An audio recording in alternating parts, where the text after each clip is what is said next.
అమ్మ ఆకలేస్తుంది, బిర్యానీ తిని వచ్చేస్తా అని చెప్పి నవ్వుతూ వెళ్లిన ఇంటర్ విద్యార్థి శవమై తిరిగొస్తాడని ఆ కన్నతల్లి ఊహించలేదు.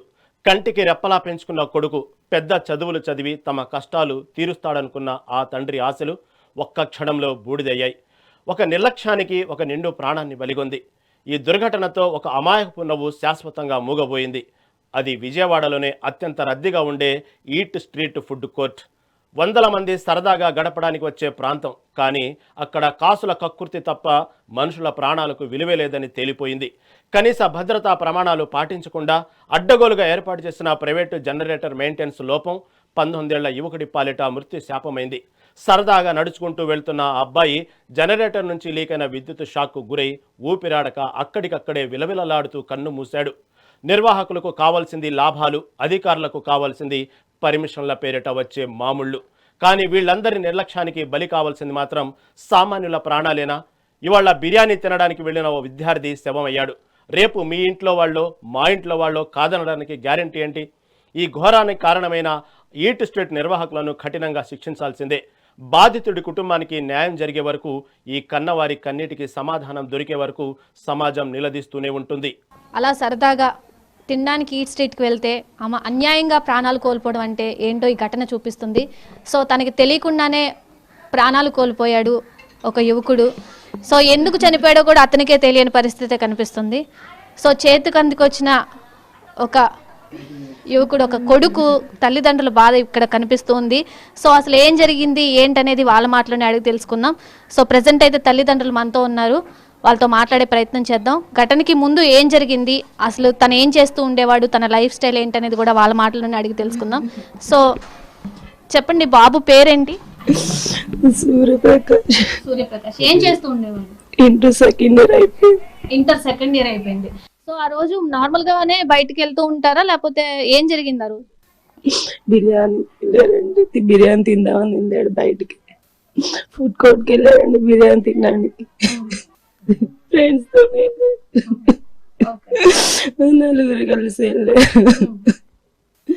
ముగ్గురు పడిపోయి వాళ్ళు బాగానే ఉన్నారు, వీడు ఒక్కడే షాక్ తో చనిపోయాడు. సో విద్యుత్ షాక్ తగిలి ఈట్ స్ట్రీట్ లో ఒక యువకుడు మరణించడం జరిగింది. ఆ ఈట్ స్ట్రీట్ లో 120 షాప్స్ అయితే ఉంటాయి. ఫుడ్ కోర్ట్ కి సంబంధించి కూడా ఇప్పటి వరకు రన్ అవుతున్న షాప్స్ అయితే 120 షాపులు రన్ అవుతున్నాయి. దానికి సంబంధించి కూడా మొత్తానికి సంబంధించి ఒకటే జనరేటర్ రన్ అవుతుంది. ఆ జనరేటర్ వైర్లు షాక్ కొట్టడంతోనే ఈ ఘటన జరిగింది. సో అన్యాయంగా ఒక చేతికి అందుకొచ్చిన కుర్రాడు చనిపోవడం అత్యంత బాధాకరం. సో వాళ్ళ పేరెంట్స్ ఉన్నారు, అసలు దీని మీద ఎటువంటి కంప్లైంట్ రేస్ చేశారు, వాళ్ళ తండ్రి ఉన్నారు, మాట్లాడదాం. సార్ చెప్పండి, మీ పేరేంటి? మురళీకృష్ణ అండి. 9:45కి ఆకలేస్తుందని చెప్పి అనుకుని ఫ్రెండ్స్ ఫోన్ చేసుకున్నారండి. 5-6 చేసుకున్నారు, 2-3 రానున్నారు. మేము 3 కలిసి వెళ్ళారండి. 3 వెళ్ళారు. 9:45కి బయలుదేరి వెళ్ళారు. ఇక్కడ దగ్గరే కదా, 2 కిలోమీటర్సే కాబట్టి వాళ్ళు 10 కల్లా బిర్యానీ చెప్పుకొని సగం తిన్నారు. ఈ లోపల వర్షం బాగా మొదలైందండి. తడుస్తున్నామని చెప్పి కొంచెం బయటకు బల్ల మీద కూర్చున్న వాళ్ళు అటు వెనక్కి జరిగారు. ఇలా సడన్ గా ఇంకా అంతేనండి, నోటెమ్మట మాటే రాలేదండి. అసలు మాట రాకుండా అలో అనుకోని పడిపోయాడండి. అసలు ఏం స్పాట్లో కదలకే లేదండి. హాస్పిటల్కి తీసుకెళ్ళామండి. రమేష్ బాబు హాస్పిటల్ తీసుకెళ్తే గవర్నమెంట్ హాస్పిటల్ తీసుకెళ్ళమని చెప్పారండి. అక్కడికి వెళ్తే కొద్దిసేపు 1 గంట సేపు అవి చేశారు. అయినా సరే ఇంక యూజ్ లేదని చెప్పారండి. హార్ట్ ఇది ఆగిపోయిందని చెప్పారు. ఇంకా అది జరిగిందండి. షాప్ వాళ్ళు ఏమన్నా స్పందించారా వెంటనే? అదే ఆ బండి అయినా మనకు సంబంధం లేదండి, మాది కాదే జనరేటర్, అది వేరే ప్రైవేట్ గా వాళ్ళు పెట్టుకొని మా దగ్గర అందరి దగ్గర డబ్బులు తీసుకుంటారు షాప్ దగ్గర అని అన్నాడు. పాపం ఆయన కూడా పాపం ఇది చేశాడు. మనసులో ఏది కావాలంటే ఇన్ఫర్మేషన్ ఇచ్చాడు, ఎవరిదే జనరేటర్ అని కూడా అన్ని పేర్లు నెంబర్లు ఇచ్చాడు. కానీ ఆయన తప్పేం లేదనుకుంటున్నాను. మామూలుగా జనరేటర్ వాళ్ళదే తప్పండి. జనరేటర్ ఎక్కడ, ఏ ప్లేస్ లో ఉంది, అలాగే జనరేటర్ కి సంబంధించి కూడా మీరు ఎటువంటి కంప్లైంట్ అయినా ఇచ్చారు? ఇప్పుడు ఆ జనరేటర్ సంబంధించిన వాళ్ళు ఎవరైనా బయటకు రావడం జరిగిందా? ఇంతవరకు ఎవరు రాలేదండి. పోలీసు వాళ్ళు కూడా జనరేటర్ అని మెన్షన్ అదే చేయకుండా మామూలుగా కరెంట్ షాక్ తగిలినట్టని రాశారండి. ఎదికి వచ్చిన పిల్లలు చనిపోయడం, మాకు న్యాయం కావాలి. ఒక్కరు కూడా స్పందించట్లేదు. మా ఇంటికి వాడి చేతికి అందొచ్చిన కొడుకు చనిపోయాడు. ఎవరి దగ్గరికైనా వెళ్ళడం జరిగింది ఇప్పుడు దాకా అడగడం జరిగింది? ఎవరిని అడగలేదు. మా బాధలో మేమున్నాం, మేము ఎవరిని ఏం అడిగామండి. నా బిడ్డలు చనిపోయి ఉంటే స్పందించాల్సింది మేమే స్పందిస్తామండి. మా పిల్లల బాధలో మేమున్నాము. ఇతని పేరు పండిట్ సూర్యప్రకాష్. సో 19 సంవత్సరాల కుర్రాడే, ఇంకా ఎంతో భవిష్యత్తు ఉంది, ఎంతో ఫ్యూచర్ ఉంది, ఎన్నో గోల్స్ తన ముందు ఉంటాయి. సో తనకి చనిపోతానని తెలియకుండానే తన అర్ధాంతరంగా లైఫ్ ముగిసిపోయిందని చెప్పుకోవచ్చు. సో 120 షాప్స్ కి ఒకటే జనరేటర్ ఎందుకు రన్ చేస్తున్నారు? అసలు ఈ హెవీ జనరేటర్ ఆ షాప్స్ మధ్యలో ఉండడం కరెక్టేనా? వాటికి కనెక్షన్ సరిగ్గా ఉందా? ఎక్కడెక్కడైనా లీక్స్ ఉన్నాయా? అంటే కరెంట్ వైర్స్ ఎక్కడెక్కడ అటాచ్ చేసి ఉన్నారు? అది అసలు ఎలా తగిలింది షాక్? ఒక రకంగా చెప్పాలంటే వాతావరణ పరిస్థితులు అనుకూలించినప్పుడు ముందుగా ఇన్ఫర్మేషన్ తీసుకొని అదంతా కూడా ఆఫ్ చేయాల్సిన పరిస్థితి అయితే ఉంది, కరెంట్ ఆఫ్ చేయాల్సిన పరిస్థితి ఉంది. కానీ ఇంకా రన్ చేస్తూ కూడా ఒక వాతావరణం అనుకూలించక వర్షం పడుతున్నప్పుడు అంత కరెంట్ తీసేస్తారు. కానీ ఎందుకు తీయలేదు, ఇంకా ఎందుకు రన్ చేస్తున్నారు? ఆ జనరేటర్, ఈ క్వశ్చన్స్ అన్ని కూడా ఇంకా తెలియాల్సిన పరిస్థితి ఉంది. సో కంప్లైంట్ కూడా రేస్ చేశారు. మరి ఇప్పటి వరకు కూడా న్యాయం జరగలేదంటున్నారు. 6 రోజులు దాటిపోతుంది. ఇంకా మరి కుటుంబానికి సంబంధించి కూడా ఆర్థిక భరోసా కూడా కావాల్సిన పరిస్థితి అయితే ఉంది. సో ఎటువంటి భరోసా కోరుకుంటున్నారు? ఈ సమస్యకి మీ ముందు ఇంకా చాలా మీకు ఆర్థిక భరోసా కావాలి, అలాగే దీనికి న్యాయం జరగాలి. అదేనండి, ఇప్పుడు అక్కడ డిస్ట్రిక్ట్కి వచ్చే వాళ్ళందరూ మాక్సిమం చదువుకున్న పిల్లలు ఇంట్రెస్ట్ మీద తిందామని వస్తారండి. అలాంటి వాళ్ళకి ఇంకో అలాంటి జరగకూడదు కదండి. కనీసం ఆ వయసు కుర్రోడు చనిపోయాడని కనీసం మా దగ్గరికి వచ్చి కనీసం ఏంటి అని మాట్లాడి అడిగిన వాళ్ళు లేరండి ఇంతవరకు. ఇప్పుడు 6 రోజులైంది అదిగో ఇదిగో అన్నట్టుగానే ఉన్నారు. కానీ ఒక్కళ్ళు కూడా ఏం జరిగిందని వచ్చి మమ్మల్ని పరామర్శించి ఇలా షాక్ కొట్టి, ఏదో న్యాచురల్గా రోడ్డు మీద వెళ్ళామని చనిపోలేదు కదండి. అక్కడ కరెంట్ షాక్ కొట్టే చనిపోయాడు. కనీసం ఇంతవరకు అక్కడ ఉన్న నాయకులు కానీ లేకపోతే అక్కడ మెయింటైన్ చేసేవాళ్ళు కానీ ఇంతవరకు ఎవరు వచ్చి మమ్మల్ని ఇది ఎలాగ ఏంటి అని ఇంతవరకు అనలేదు. అదండి మా పరిస్థితి. మరి అర్థం చేసుకొని మరి సీఎం గారు ఒక్కరు కూడా మాకు వాడే కదండి ఆధారం.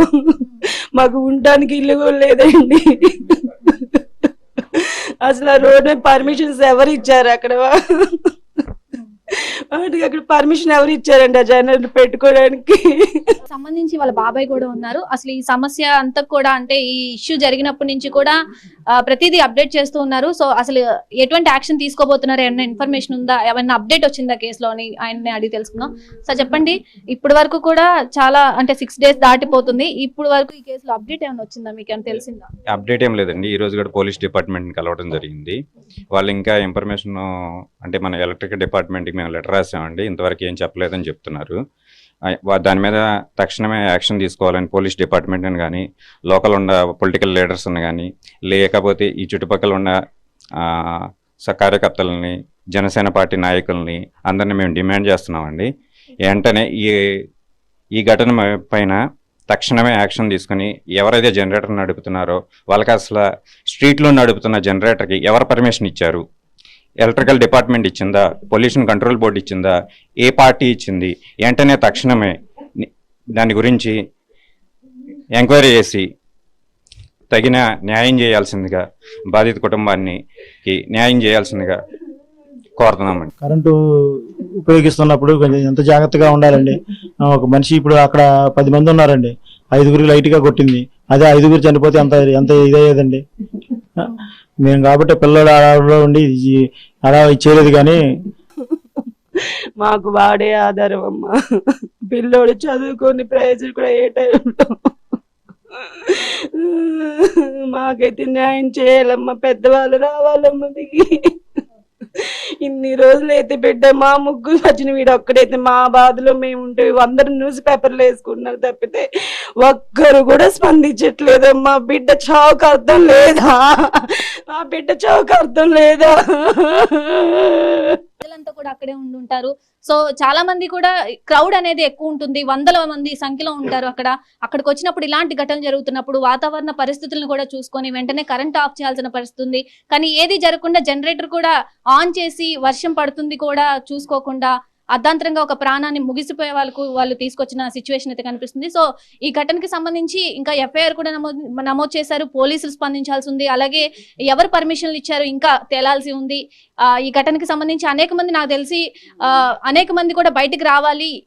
ఇలాంటి ఘటనలు మళ్ళీ రిపీట్ అవ్వకుండా వాళ్ళు న్యాయం జరిగే వరకు కూడా పోరాడాల్సి ఉంది. సో ఖచ్చితంగా ఈ కుటుంబానికి న్యాయం జరిగే వరకు కూడా మెగా9 కూడా ముందుంటుంది. ఖచ్చితంగా రేపు కలెక్టర్ దగ్గరికి వెళ్ళినా కానీ, రేపు సిపి దగ్గర కంప్లైంట్ దగ్గరికి వెళ్ళినా కానీ కూడా మెగా9 అయితే ముందుంటుందని చెప్పి కూడా కుటుంబానికి మెగా9 ద్వారా భరోసా ఇస్తున్నాము.